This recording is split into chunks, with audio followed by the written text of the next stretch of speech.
आज class 10th का केसी Sinha math में एक्सरसाइज 3.3 का क्वेश्चन सॉल्व करेंगे।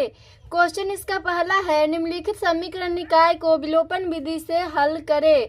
इसमें विलोपन विधि से हल करना है। ये दो समीकरण दिया है और इसको विलोपन विधि से हल करना है। तो इसको हम हल कर रहे हैं। तो सबसे पहले जैसा ये दिया है उस फॉर्म में इसको भी करना है। तो 3x - 5y और ये हो जाएगा बराबर हो जाएगा 4। तो इसको समीकरण 1 मानेंगे। और ये दिया है 2y + 7 बराबर 9x।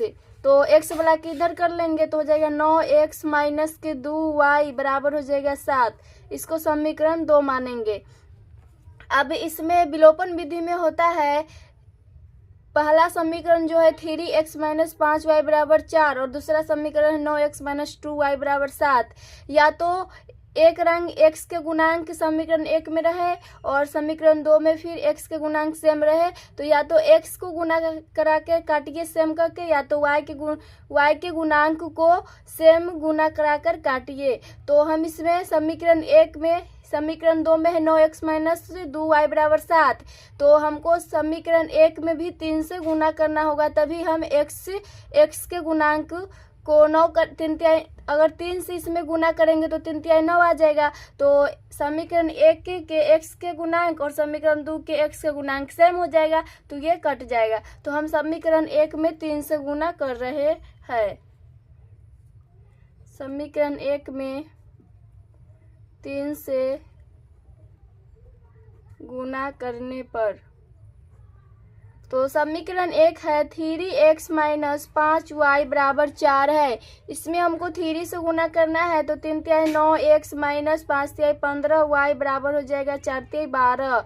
तो ये हो गया। अब दूसरा समीकरण है 9x - 2y बराबर 7। या तो आप y के गुणांक को भी सेम करके काट सकते हैं, पर हम x के गुणांक को किए हैं। अब ये हो जाएगा समीकरण 1 और ये समीकरण 2। और ये हो जाएगा, ये प्लस है तो माइनस, माइनस है तो प्लस, और ये प्लस है तो माइनस हो जाएगा। ये से कैंसिल आउट। 15 में से 2 जाएगा तो आ जाएगा -13y और बराबर 12 में से 7 जाएगा तो 5। तो y को हम बराबर करेंगे तो आ जाएगा 5 बट्टा -13। तो y का मान 5 बट्टा -13 आया। अब x का मान लाना होगा। तो x का मान या तो समीकरण 1 में रखिए या समीकरण 2 में, आंसर उतना ही आएगा। तो हम y का मान समीकरण 2 में रख रहे हैं। तो समीकरण 2 तो ये हो जाएगा। अब 2y + 7 बराबर है 9x। तो 2 गुने y का मान है 5 बट्टा -13 + 7 बराबर 9x। तो इसको हल करेंगे तो आ जाएगा -5 दूना 10 बट्टा 13 + 7 बराबर आ जाएगा 9x। इसको 1 मान के भिन्न का जोड़ करेंगे तो आ जाएगा 13 एलसीएम। तो -10 + 13 = 91 बराबर हो जाएगा 9x। तो ये हो जाएगा -10 और +91 तो आ जाएगा +81 बट्टा 13 बराबर 9x। इसमें x को हम बराबर करेंगे तो ये आ जाएगा 81 बट्टा 13 और गुने 1 बट्टा 9 हो जाएगा। तो 9 9 में 81 हो जाएगा। तो यहाँ से आ रहा है x का मान आ जाएगा 9 बट्टा 13। तो x का मान है 9 बट्टा 13 और y का मान है 5 बट्टा -13। यही इसका आंसर हो जाएगा। अब इसका दूसरा है, उसी तरह इसमें भी बनेगा। तो इसमें हम कर रहे हैं, इसको समीकरण 1 मान लेंगे और इसको समीकरण 2। तो हल कर रहे हैं। तो इसमें देखिए, या तो x के गुणांक को सेम करिए या तो y के गुणांक को सेम करिए, बस कट जाना चाहिए। सेम रहेगा तभी तो कटेगा। तो इसमें x का मान है 3 और x का मान है इसमें 2।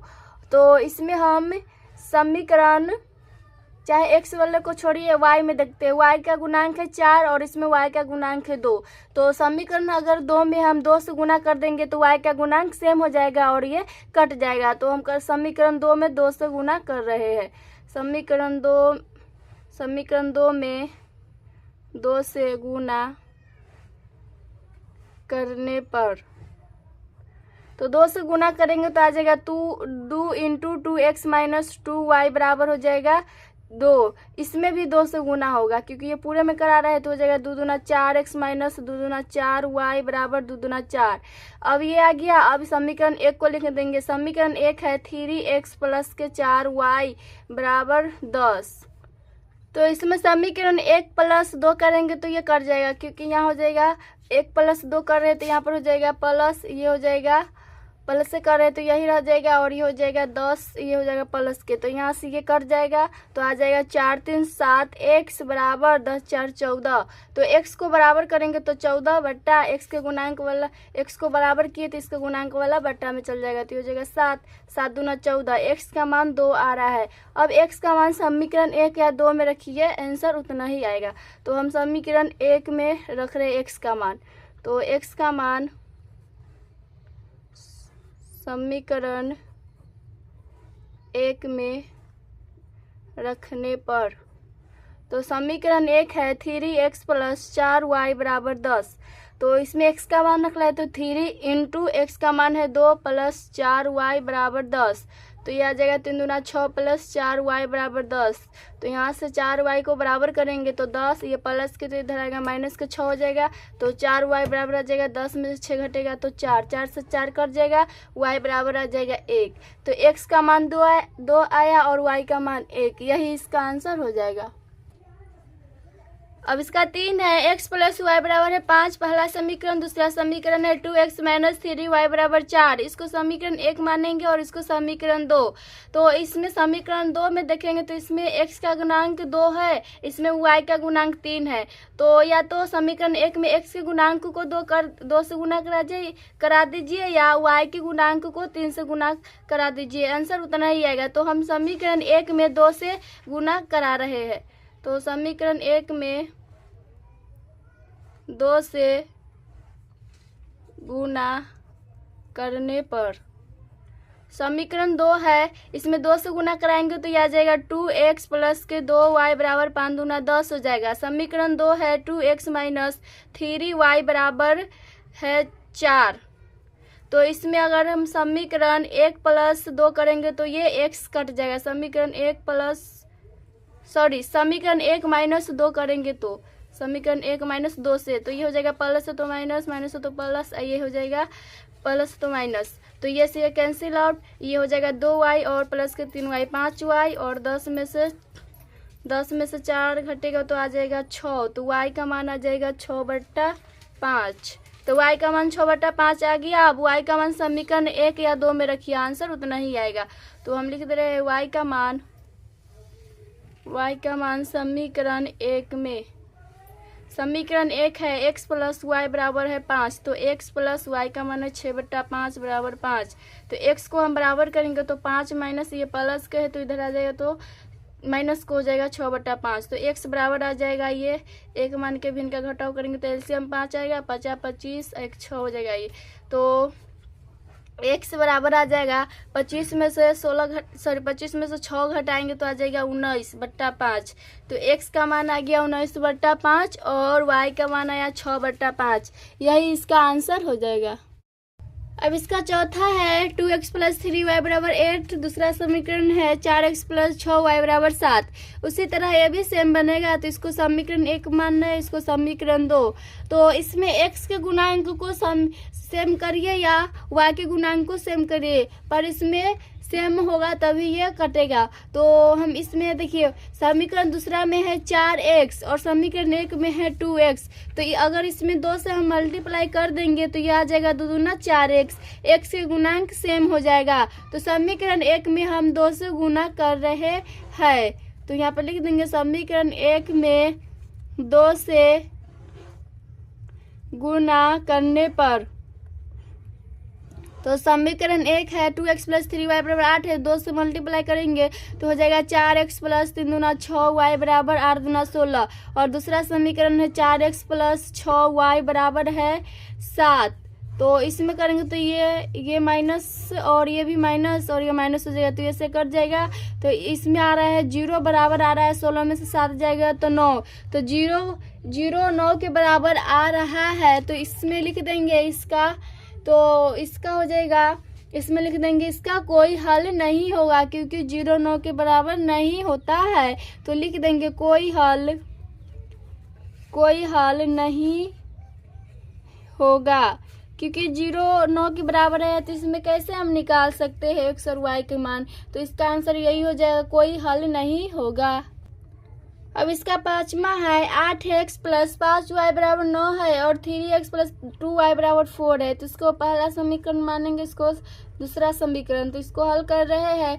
समीकरण 1 में है 8x प्लस 5y बराबर 9, समीकरण 2 में 3x प्लस 2y बराबर 4। तो इसमें अगर हम y के गुणांक को सेम कर रहे हैं, तो समीकरण 1 में करा रहे हैं 2 से गुना तथा समीकरण 2 में 5 से गुना करने पर 5 से गुना करने पर तो समीकरण 1 में 2 से गुना कराएंगे तो हो जाएगा 8 दूना 16 x प्लस 5 दूना 10 y बराबर 9। और दूसरा समीकरण में 5 से गुना करेंगे तो हो जाएगा 5 15 x प्लस 5 दूना 10 y बराबर 5 चौका 20। तो ये y का गुणांक सेम हो गया। इसमें हम समीकरण 1 माइनस 2 करेंगे तो ये आ जाएगा माइनस में भी माइनस में, ये से कैंसिल आउट, y वाला ये कट जाएगा तो इसमें से आ जाएगा x बराबर ये समीकरण 1 में 2 से गुना कराए थे तो ये हो जाएगा 9 दूना 18 हो जाएगा, यहाँ पर 18 हुआ तो x बराबर आ जाएगा माइनस का 2। तो x का मान माइनस का 2 आ गया। अब y का मान लाएंगे तो x का मान समीकरण 1 या 2 कोई में भी रखिएगा तो आंसर उतना ही आएगा। तो x का मान समीकरण हम 2 में रख रहे हैं। x का मान समीकरण 2 में रखने पर तो समीकरण 2 है 3x प्लस 2y बराबर 4 है।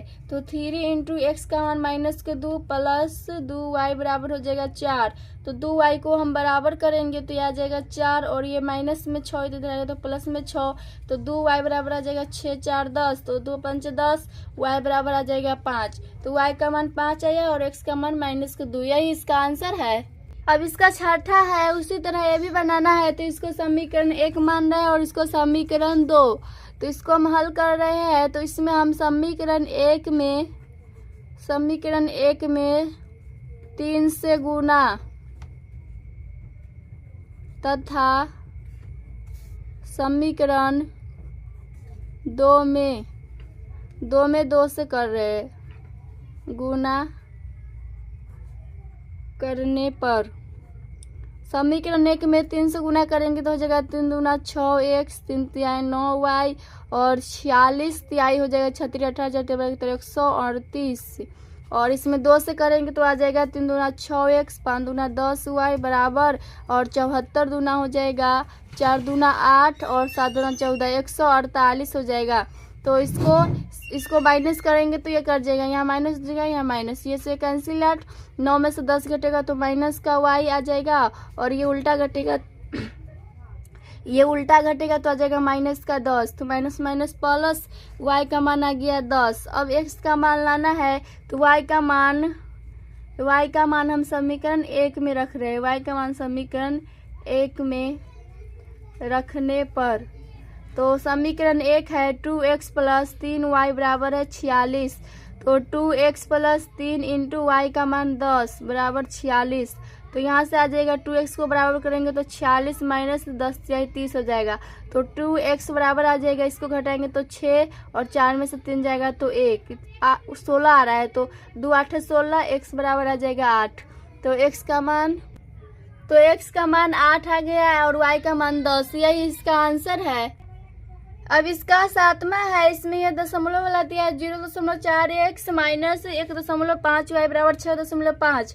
दूसरा समीकरण है 0.3x प्लस 0.2y बराबर 0.9। तो इसमें हम 10 से गुना करा रहे हैं तो यहाँ पर लिख देंगे 10 से गुना करने पर। तो दोनों में हम 10 से गुना कराएंगे, इसमें भी और इसमें भी तो हो जाएगा 10 गुना कराएंगे तो हो जाएगा 4x माइनस 15y बराबर 65। इसको समीकरण 1 मानेंगे। फिर इसमें 10 से गुना करेंगे 10 से गुना करेंगे तो आ जाएगा 3x प्लस के 2y बराबर 9। इसको समीकरण 2 मानेंगे। अब समीकरण एक में हम 3 से गुना करा रहे हैं और समीकरण 2 में 4 से गुना करा रहे हैं। तो यहाँ पर लिख देंगे समीकरण 1 व 2 में 3 तथा 4 से गुना करने पर तो यहाँ से आ जाएगा समीकरण 1 में हम 3 से गुना करेंगे तो आ जाएगा 4 × 12x माइनस और 15 × 45 बराबर, और 65 में अगर हम 3 से करेंगे तो 5 × 15 36 119 195 आ जाएगा। और इसमें हम 4 से गुना करेंगे तो 4 × 12x माइनस प्लस है तो प्लस, और ये हो जाएगा 4 दूना 8y बराबर और 9 छक 36 हो जाएगा। तो इसको हम कर रहे हैं समीकरण 1 माइनस 2 कर रहे हैं। तो यहाँ पर लिख देंगे समीकरण 1 माइनस 2 से, तो ये माइनस हो जाएगा, ये से कैंसिल आउट हो जाएगा, और ये y है तो y होगा 45 के। तो माइनस में 45y और माइनस में 8y, तो ये आ जाएगा 8 5 13 5, माइनस में 53y बराबर, और 195 में से 36 घटाएंगे तो आ जाएगा 15 में 6 हो गया 9, और ये बच जाएगा 8 में से 3 जाएगा तो 5 159। तो ये हो जाएगा माइनस के 53y, इसको घटाएंगे तो आ जाएगा 159। तो y को हम बराबर करेंगे तो आ जाएगा 159 बटा 53 माइनस ये 53 से 3 मरते कर जाएगा, y बराबर आ जाएगा माइनस का 3। तो y का मान माइनस का 3 आ गया। अब x का मान लाना है, तो y का मान समीकरण 1 में, तो समीकरण 1 है 4x माइनस 15y बराबर 65। तो ये हो जाएगा 4x माइनस 15 इंटू वाई का मान माइनस के 3 बराबर हो जाएगा 65। तो 4x को बराबर करेंगे तो 65 और 15 तो 45, ये हो जाएगा प्लस के। तो 4x बराबर आ जाएगा 6 4 10 और 5 5 10, तो ये कट जाएगा। x बराबर आ जाएगा 4 दूना 8। ये यहाँ पर ये माइनस माइनस तो प्लस हो जाता है, इधर आता तो माइनस में ये होता है, ये गलती हो गया है। तो 65 में से 45 घटाएंगे तो ये आ जाएगा 5 5 का 0 और 2, तो ये कट जाएगा 4 5 20, तो 5 आ जाएगा। तो x का मान 5 आ गया और y का मान माइनस का 3, यही इसका आंसर है। अब इसका 9वां है, इसका हम 8 नहीं बता रहे, सेम उसी तरह बनेगा तो छोड़ दिए। इसका लास्ट है 9, 1 का 9 है जो बता रहे, तो इसको समीकरण 1 मानेंगे और इसको समीकरण 2। तो इसमें तो ये डायरेक्ट दिख रहा है, अगर समीकरण 1 माइनस 2 कटेंगे, समीकरण 1 माइनस 2 करेंगे तो ये सीधे कैंसिल हो जाएगा x वाला 2x। तो हम कर रहे हैं समीकरण 1 माइनस 2 से, समीकरण 1 में से 2 घटा रहे, तो समीकरण 1 माइनस 2 से समीकरण 1 है 2x प्लस 5y बराबर 1, समीकरण 2 है 2x प्लस 3y बराबर 3। तो इसको घटाएंगे तो जाएगा माइनस माइनस माइनस, ये से कैंसिल आउट, ये आ जाएगा 2y और ये हो जाएगा माइनस में 2, तो 2 से 2 कट जाएगा, y बराबर आ जाएगा माइनस का 1। तो y का मान माइनस का 1 आ गया। अब x का मान आना है, तो y का मान समीकरण 1 में, आप किसी में भी रख सकते हैं, 2 में भी रख सकते हैं, y का मान समीकरण 1 में रखने पर। तो समीकरण 1 है 2x प्लस 5y बराबर 1 है, तो 2x प्लस 5 इंटू वाई का मान माइनस के 1 बराबर 1, 2x को बराबर करेंगे तो 1 और ये तो हो जाएगा माइनस में, तो इधर आएगा तो प्लस में हो जाएगा 5, तो 2x बराबर 6 आ जाएगा, 2 तिहाई 6, x बराबर 3 आ जाएगा। तो x का मान 3 आया और y का मान माइनस का 1, यही इसका आंसर है।